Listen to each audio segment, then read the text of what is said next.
other side. I hear you, Tim. It's just a question of finding the pink, I think. Tim Reynolds of the AP, congratulations. Last year when this happened, you spoke of how nothing could distract you from the quest of winning the first one. Now that this has happened again in the quest for winning the second one, do you still feel the same way, or do you take a second more maybe this time and appreciate the individual part? Well, I'm appreciating now while I'm up here. But my ultimate goal is to win an NBA championship.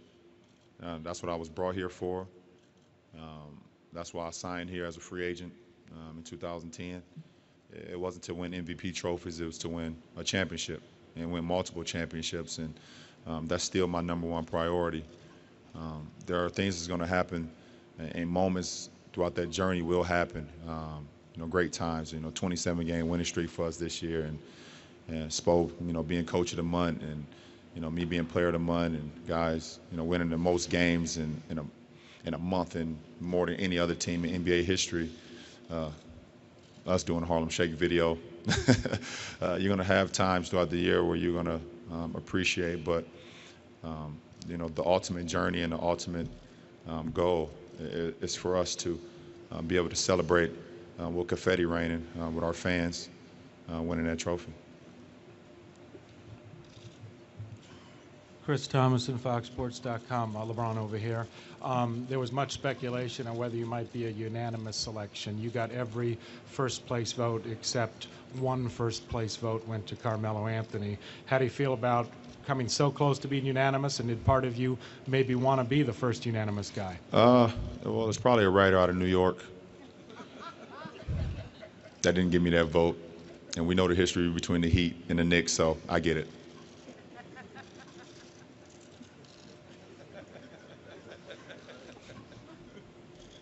LeBron, right here. Donovan Campbell, WSVN Channel 7 here in Miami. First and foremost, congratulations. How have you maintained this sense of humbleness throughout all the success you've been having these past few years? I guess sitting back and understanding what I'm here for. I think inside the box, people look at me and say, well, I'm a great basketball player and I do some great things out on the floor. But I think I realized that I have even more of a meaning in my life, and that's to inspire kids, that's to inspire people around me to want to be better at whatever they do.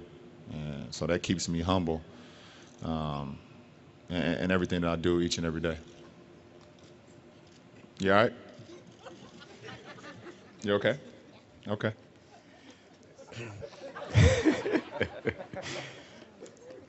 LeBron, Israel Gutierrez, ESPN.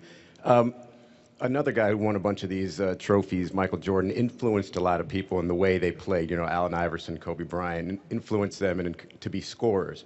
But what about your game? Or when did you decide, I don't need to be a scorer, I'm going to be an all-around player? And how much do you think down the road that could influence, kids to not just look at the game in terms of a scoring aspect, but the entire game? I think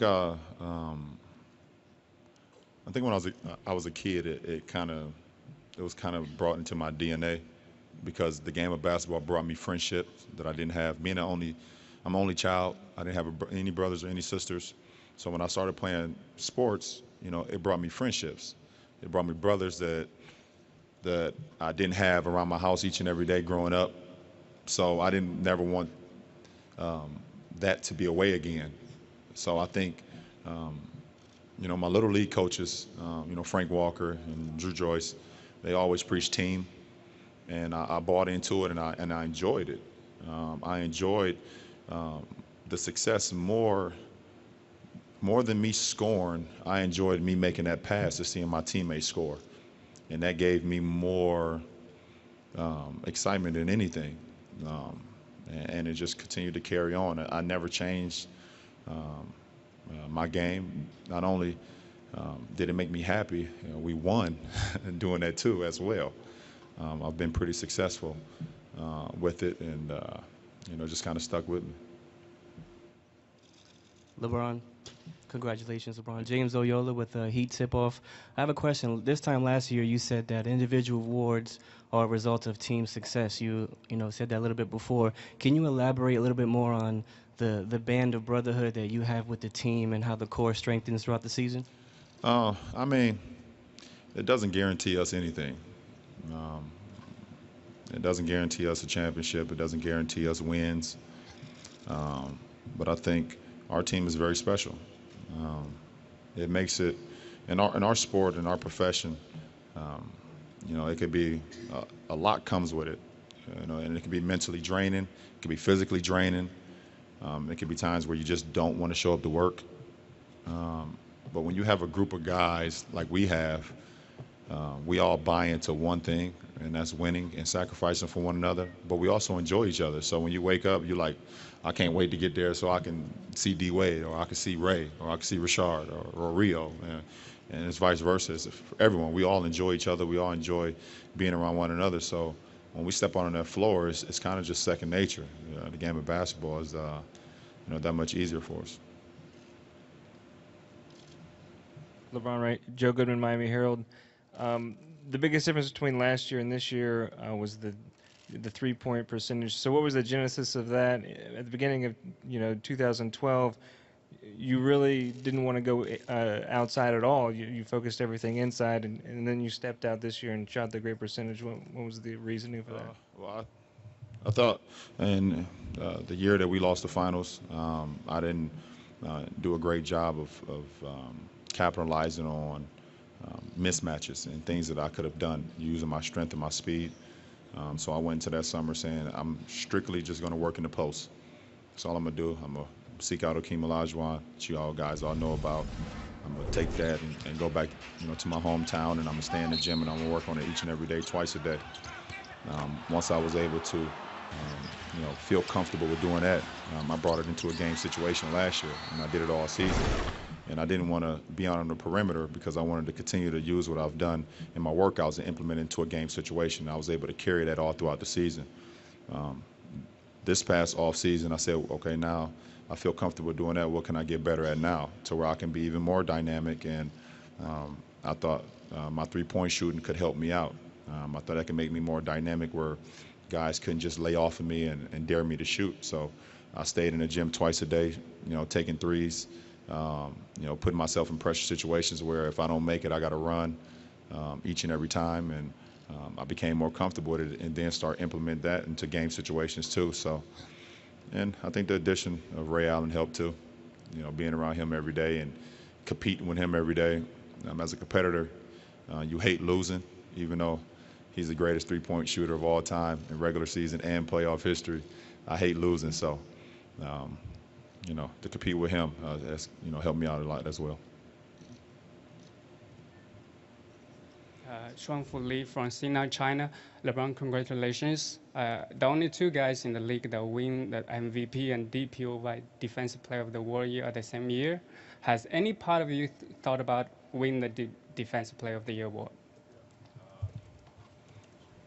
Tried it this year with Defensive Player of the Year.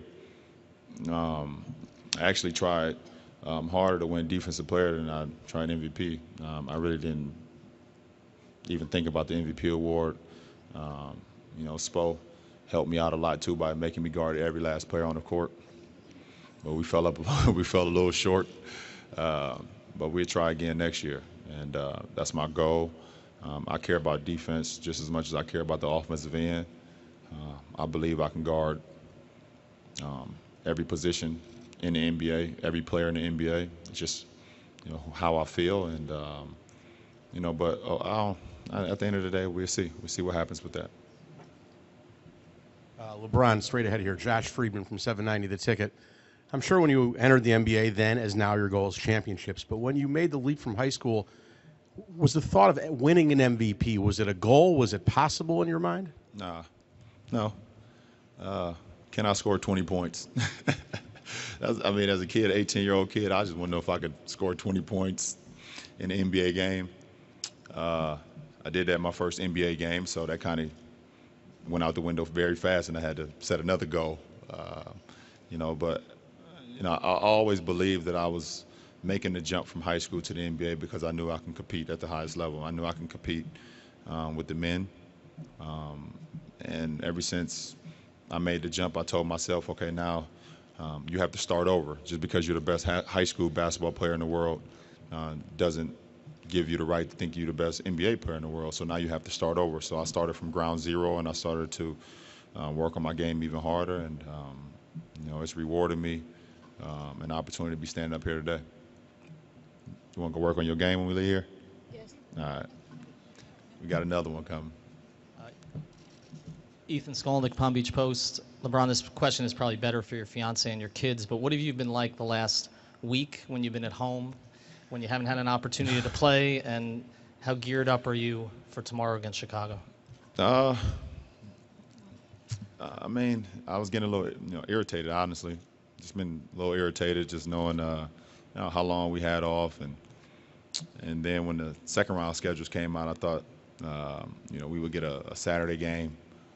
And then what really made me irritated is when I seen teams that just finished their series play today, and we got to wait another day. But now I'm excited. I'm back excited again, knowing that we tip off tomorrow in front of these amazing fans against a great team in Chicago, and I look forward to it.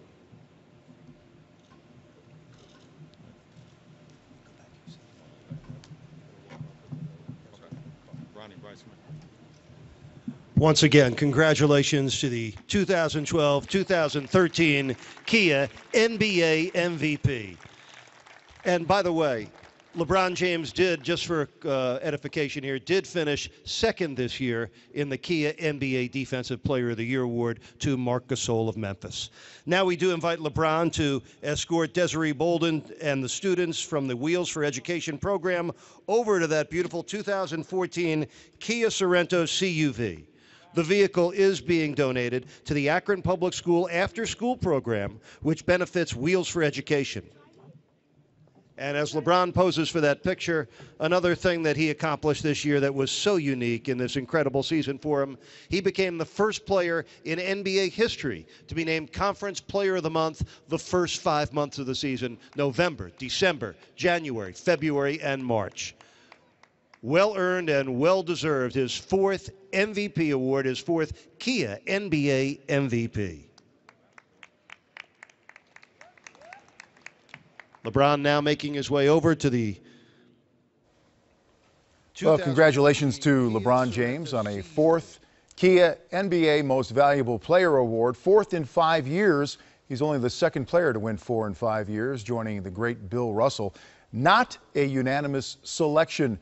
120 of 121 first-place votes, as Carmelo Anthony was given a first-place vote and LeBron a second-place vote. So, congratulations. We'll hear from LeBron tonight on Game Time.